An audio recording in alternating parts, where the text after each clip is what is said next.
Hey guys, welcome back to the English Gentleman Gamer with me, Roscoe. And here we have my live com review of Super Mario Kart on the Super Nintendo from 1992. So, one player game, Mario Kart GP, 50cc. I did unlock the 150cc back in the day when I did own this game properly. Here we go, I'll pick my usual chariot, the mushroom guy, out of the 8 available. There was no secret characters that I can remember. I didn't used to mind mushroom and flower cup. The star cup used to piss me off just because it was so fucking twisty and turny. I was never very good at that sort of thing. So graphically, I've just been playing or watching my video from F-Zero, and I have to say, it does move quicker and it rotates. The screen all rotates better and stuff. But there's less going on, if you know what I mean. In this one, I've just got rid of the banana there. In this one, obviously, you can see the little map underneath of all your opponents and stuff like that. I don't know why I'm looking behind me. I'd say it's been a while since I played this game. Why did I get another banana? Let's try and pop that on the corner there. I think... Oh, sugar plums. So there's more going on screen in this than there is... Oh, that's why I'm looking behind me. There's people throwing stuff at me because I'm in the lead. I've just collected a few coins there. I can't remember everything that goes on in this game, I'm afraid, so you have to bear with me. Try and avoid that cupcake. Yeah, so this doesn't go as fast as F-Zero, and the scrolling's not very good, but there is a lot more going on. So graphically, arguably, it's a bit better. It's certainly a bit more colourful than F-Zero, which is all sort of same shades of neon in my opinion. But there you go. I'm on the final lap and someone tried sunbursting me in my face. So I've already lapped Donkey Kong now. I mean, this isn't the fastest guy by any stretch, but someone keeps lobbing them bleeding cupcake things at me to make me shrink, but I'm just about to win the race. There we go. So I win. Can you move between characters? I can't remember. I'm not sure if you can. Graphically, I'd say it's brighter and easier on the eye than F-Zero. I would argue that technically F-Zero is a lot smoother and a lot faster. Gameplay wise, I find this much more enjoyable. There's a lot more to do.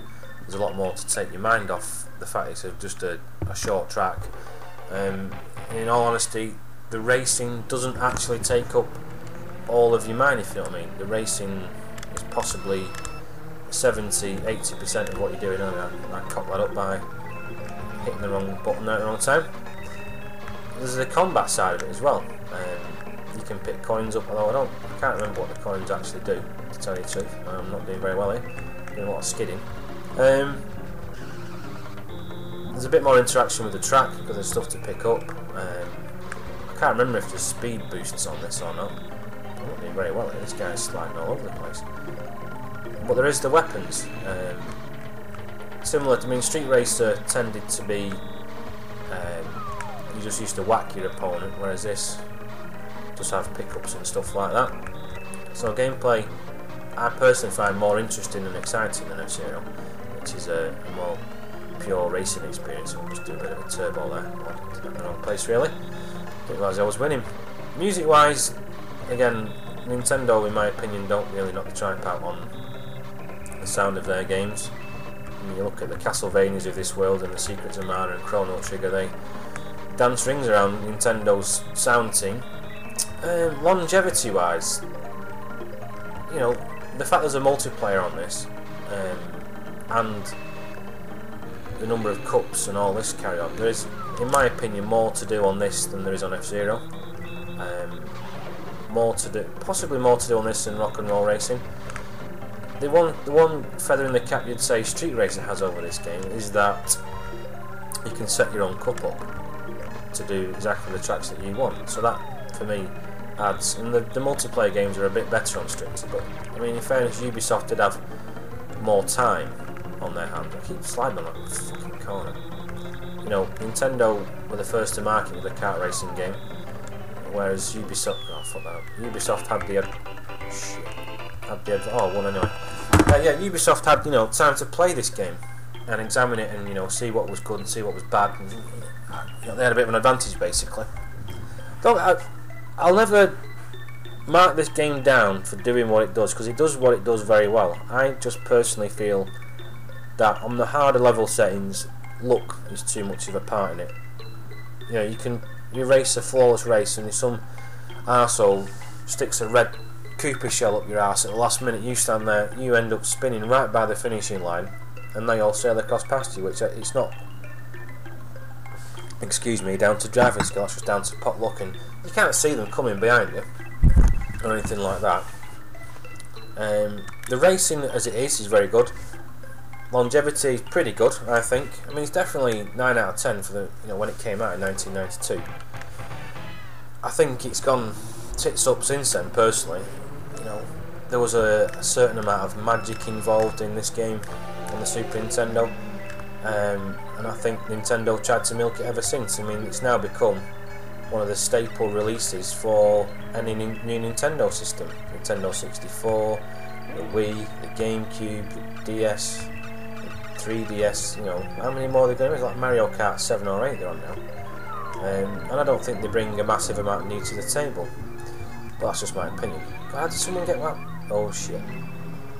See, that sort of thing I find irritating, personally.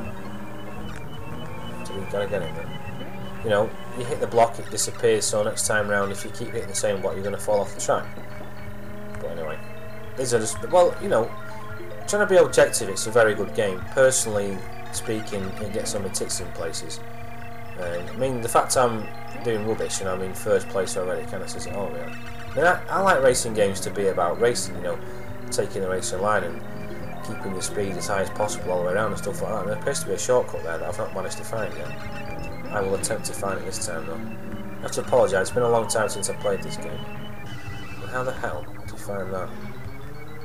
Oh, it's there, you've got to jump over. Right, okay. So I don't know, I'm not quite sure where the jump is you need to get onto that. There does appear to be some sort of shortcut, but as I'm winning anyway, I shan't be bothered. Oh, just managed to avoid that thing there. Right, so, starting from the top, graphics, pretty good. Not as good as F-Zero, but they're certainly functional and there is a lot going on screen. So I can shoot fucking Luigi there. Sound, pretty piss poor to be honest. Functional is what I describe it as. Nintendo can do better, and other people have done better on the Super Nintendo. Gameplay wise, it was a breath of fresh air. I mean, back in the day, racing games were like F1 Race on the Game Boy. They weren't particularly exciting to look at, and there wasn't very much to see, and the sense of racing was limited to a few lines strobe lighting past your face. So, you know, it brought a lot of new things to the table. It's got to be a 9 out of 10 based on when it came out. I personally don't like the fact that winning isn't always related to the fact that you actually are the best driver. I found, certainly the Wii version that I played not long back, I found that you had more chance of winning if you were in last place at the beginning of the last lap than if you were at the front of the pack, which to my mind is a bit of a nonsense really, but anyway. We shall persevere on this final race, so a bit of a commentary coming up. Fucking bouncing all over the place here. See, that sort of shit annoys me as well, putting thwomps on. That's just me personally. You know, putting these thwomps in the place, so if you run into, oh shit, I don't know, wait. If you bump into one, obviously it's going to squish you or whatever, and you're sat there waiting. So again, it's not necessarily down to your racing ability, and more your ability to remember the track, which that is part of racing, obviously, remembering where the track is so you can go as fast as possible. But anyway, I don't really like that sort of shit, but if you do, that's fair dues. There we go. Shit. I keep forgetting I've got to turn that corner. Let's get some coins. I don't know what the coins do. If anyone can enlighten me as to what benefit you get from collecting these coins, then I'm all ears. Just avoided that little motherfucker there. What have I got left now? Lap 3, so I've got one more lap left of this torture. I don't like tracks like this. I prefer. There's one called Hodge. There's one I found on Street Racer rather. It was like an aerodrome or something. That one was quite good. I don't like these ones where I don't like racing games where you're hemmed in by brick walls basically. That does get on my tits because you get nowhere to hide. You know, real racing, in my opinion, you've got a bit of a leeway. You know, they have a run off, for want of a better word. But anyway. Oh shit, guy squashed me just right then. Thankfully, again, one thing I do like about this game is that I'm sufficiently in the lead now that even being completely squashed by that bastard means I'm still in the lead.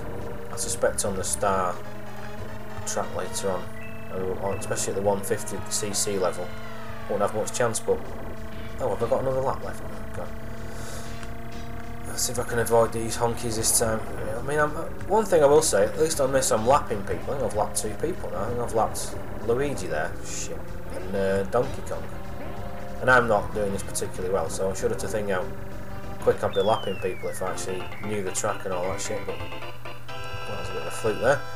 Anyway, about to come to win. There we go. First place. I do like the fact on Street Racer you can have a full replay of the race from anyone's point of view and you rotate it around and stuff. Again, Ubisoft had the advantage of hindsight, which is always 20/20. Look at my lap time there. I had a couple under 24 seconds, but nothing spectacular. Anyway, guys, thank you for watching my review of Super Mario Kart. It's not my favourite racing game on the Super Nintendo, and it's certainly not my favourite racing game on any console, to tell you the truth.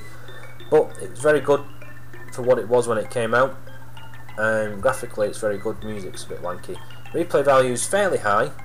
You are limited to what tracks Nintendo deems fit for each circuit, but there's plenty to do. The multiplayer stuff is so-so in my opinion, but that's just me. Based on 1992, definitely 9 out of 10. So anyway, guys, I hope you enjoyed this video, my live commentary review of Super Mario Kart, and I will catch up with you later. I will try to record some Dishonored tonight. I've not played on that for a while. The last couple of times I've been on, which were only for short periods, we're playing Killzone, which after me recently commenting that it was always dead online, I've had a couple of fairly full matches. In fact, last Thursday I think it was 12v12, which was highly enjoyable. It was just a shame it was Mauler Graveyard, which is a level I fucking hate, but anyway, there you go. Right, anyway guys, you take it easy and I'll catch up with you later. Thanks for watching. Bye.